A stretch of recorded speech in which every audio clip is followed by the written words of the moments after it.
kama tunaufahamu waimbaji na wale na wao hatujafanya mazoezi na yeye, lakini shida ni kwamba hapo nililisha mapema mimi na kielele nilikuwa nimefika. Pastor Cosmas alinitupa. Sijui tulikosania wapi. Huyu ni mke wako. Amina.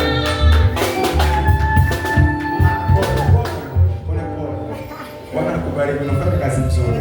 Nimesema simpendane tu. Yaani mpendane bure. Nakumbuka tulikutana na Methodist. Amen. So nataka tuimbe. Nilikuwa na MC uko na kipaza sauti ya ungepeana.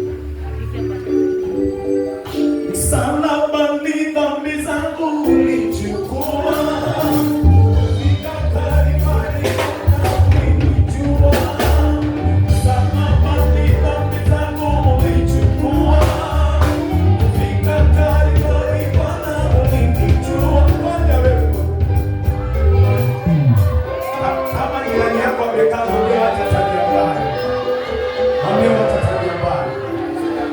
Kama amekaa mwamshe na kama amelala mpige kibao.